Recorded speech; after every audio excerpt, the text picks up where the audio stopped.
Assalamualaikum warahmatullahi wabarakatuh. Perkenalkan, nama saya Meita Yusapna Damayanti dengan NPM 22570510414. Nah, di sini saya akan mempresentasikan tugas UAS DMPM saya, yaitu dengan judul Prediksi Harga Rumah Menggunakan Algoritma XGBox. Nah, di sini saya menggunakan California Housing Dataset yang berasal dari Kaggle. Nah, tujuan dari proyek ini adalah untuk membangun model prediksi harga rumah yang akurat, stabil, serta dapat diinterpretasikan menggunakan pendekatan machine learning berbasis ensemble, yaitu XGBox. Untuk penjelasan umum tentang proyek saya ini, yaitu permasalahan yang diangkat dalam proyek ini adalah bagaimana memprediksi harga rumah berdasarkan karakteristik wilayah dan sosial ekonomi masyarakat.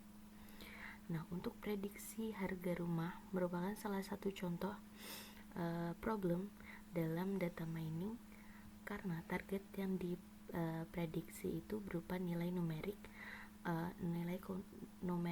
kontinu. Nah, dalam proyek ini saya menerapkan seluruh tahapan data mining in predictive modeling, mulai dari data understanding, lalu ada EDA, lalu pre-processing, model training, evaluasi, dan interpretasi hasil. Lalu saya di sini akan menjelaskan tentang kode yang sudah saya buat. Pada bagian awal kode, saya menulis judul program dan dataset yang digunakan.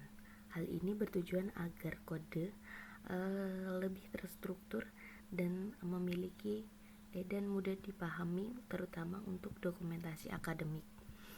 Lalu yang pertama ada import library. Selanjutnya saya mengimport beberapa library utama, yaitu Numi dan Pandas, digunakan untuk untuk pengolahan data numerik dan data tabular. Lalu ada Matplotlib dan Seaborn, digunakan untuk visualisasi data. Lalu selanjutnya ada Skitlin, digunakan untuk processing, evaluasi, dan validasi model. Lalu ada XGBox, digunakan sebagai algoritma utama untuk predictive model. Saya juga menonaktifkan warning agar output yang lebih bersih dan fokus pada hasil. Lalu yang pertama ada loading dataset. Nah, di sini pada tahap ini saya membuat California Housing dataset menggunakan fungsi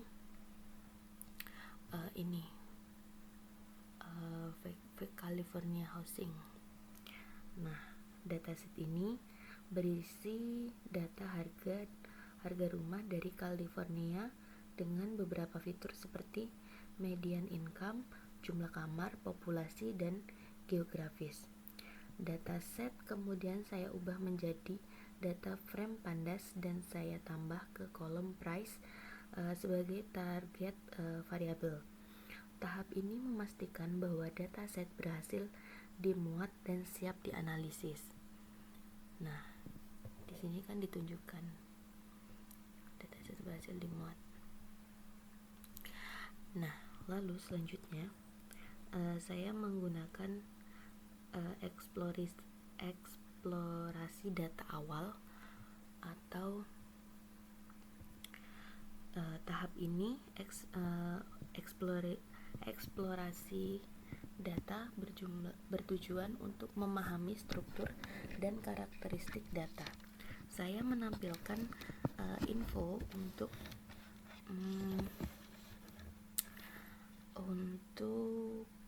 melihat tipe data dan jumlah data, statistik deskriptif untuk melihat sebaran data dan mengecek missing value.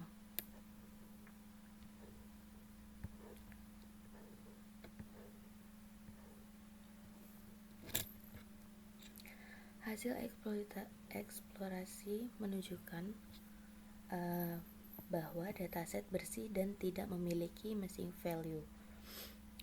Saya juga menghitung korelasi fitur terhadap harga rumah untuk memenuhi fitur mana yang paling berpengaruh. Lalu selanjutnya ada membuat visualisasi atau visualisasi data. Nah, di sini saya membuat beberapa grafik penting seperti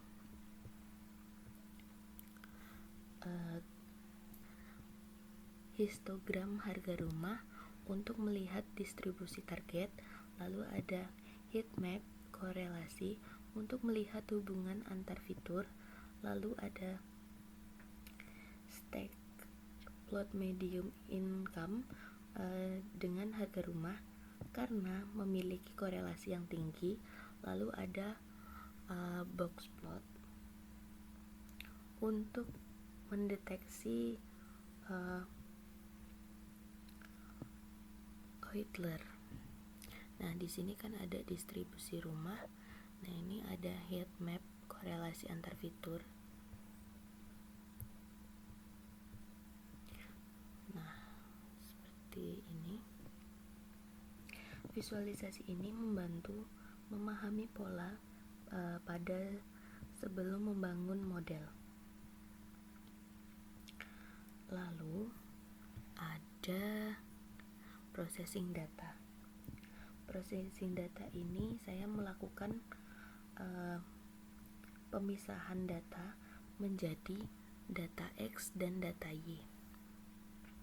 Data X itu sebagai fitur dan data Y sebagai target. Nah, kemudian saya membagi lagi menjadi 80% data training dan 20% data testing.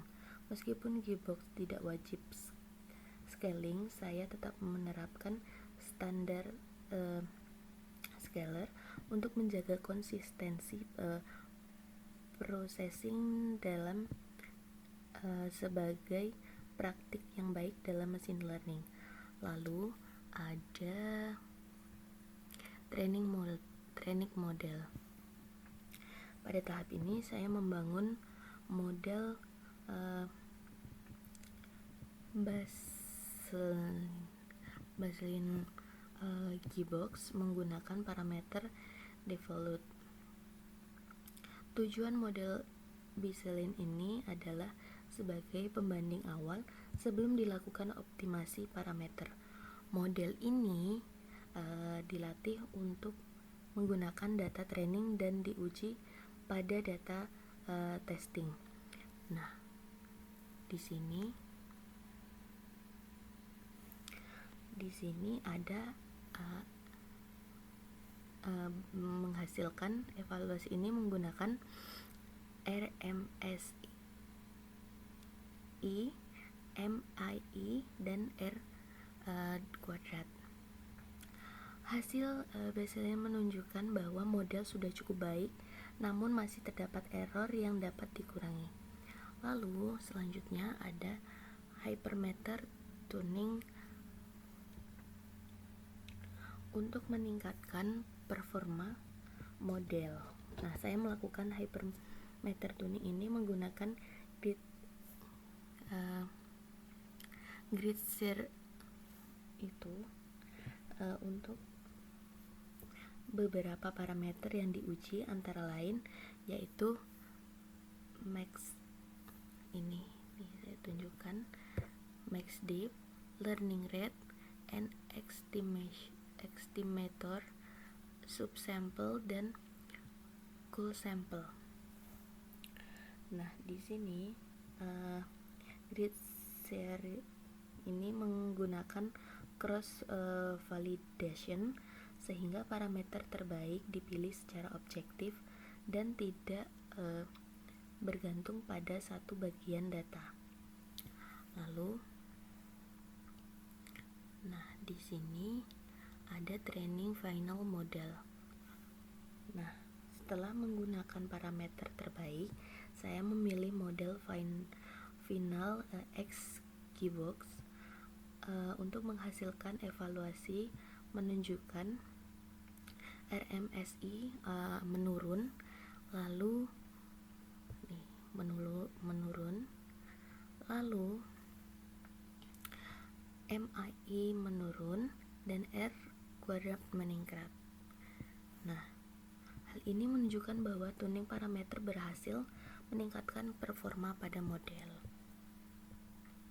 Lalu selanjutnya ada analisis fitur.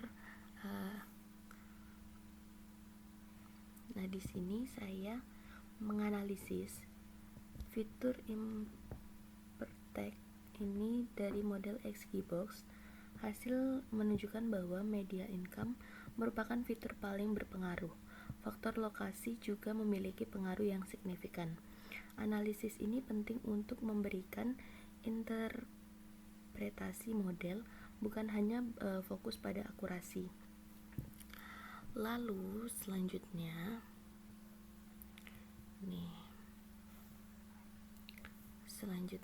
ada residual analysis. Nah, di sini saya dilakukan untuk mengevaluasi pola kesalahan yang terdeteksi. Hasil yang menunjukkan bahwa residual tersebar di sekitar 0, tidak ada pola tertentu. Nah, ini menandakan bahwa model tidak bias dan bekerja dengan baik. Lalu selanjutnya ada cross validation. Cross validation dilakukan menggunakan 5-fold cross validation.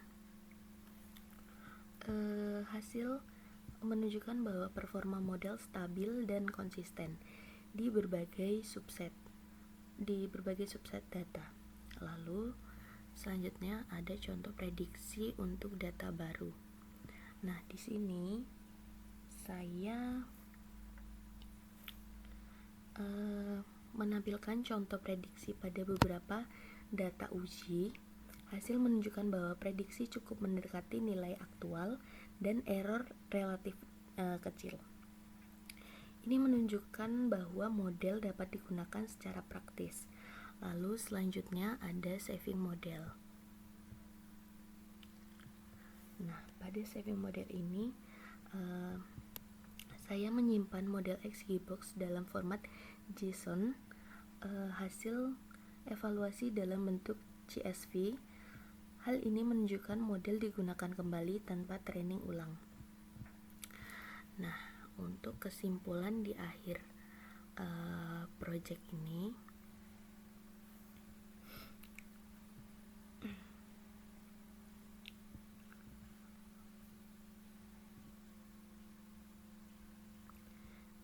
saya